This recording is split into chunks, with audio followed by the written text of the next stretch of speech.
குருவே சரணம். எல்லாருக்கும் வணக்கம். வெல்கம் டு கதையின் காரணம். கதைக்குள்ள போலாம். வேர்ல்ட்ல இருக்கிற எல்லா விஸ்டம் ஒரு பாட்குள்ள இருந்தது.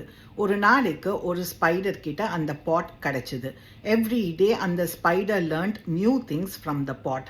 ஆனா அந்த ஸ்பைடரோட பேட் ஹேபிட் யாரோடையும் எதுவுமே ஷேர் பண்ணாது.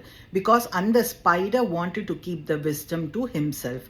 ஒரு நாளைக்கு அந்த ஸ்பைடர் நினைச்சது, யார் கையிலுமே இந்த பாட் போகக்கூடாது, அதனால நான் இந்த பாட்டை ஒரு டால் ட்ரீ மேல ஹைட் பண்ணி வைக்க போறேன். ஸோ ஸ்லோவாக அந்த பாட்டை தூக்கிண்டு ஒரு டால் ட்ரீயை கிளைம் பண்ண ஆரம்பிச்சது அந்த ஸ்பைடர். ஆனால் அது ஈஸி டாஸ்கே கிடையாது. பிகாஸ் அந்த பாட் நிறைய பிரான்ச்சஸ் நடுவுலலாம் அப்பப்போ ஸ்டக் ஆச்சு. இந்த ஸ்பைடர் ட்ரீ கிளைம் பண்ணுறத அந்த ஸ்பைடரோட சன் வாஸ் வாட்சிங். அந்த குட்டி ஸ்பைடர் வந்து he shouted, father, tie the pot to your back so that நீங்க ஈஸியா climb பண்ணலான்னு. அந்த spider was very irritated and angry. அந்த ஸ்பைடர் நினைச்சது, என்ன என்கிட்ட விஸ்டம் பாட் இருக்கு, ஆனா என்னோட son is more wiser than me, எனக்கு இது சுத்தமா பிடிக்கல அப்படின்னு அந்த கோவத்துல அந்த பாட்டை தூக்கி போட்டு உடைச்சிடுத்து.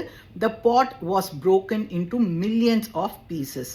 Everybody got a piece of wisdom. அதனால தான் பீப்புள் நோ டிஃப்ரெண்ட் திங்ஸ். யாருமே சொல்ல முடியாது எனக்கு தான் வந்து எல்லாமே தெரியும் அப்படின்னு.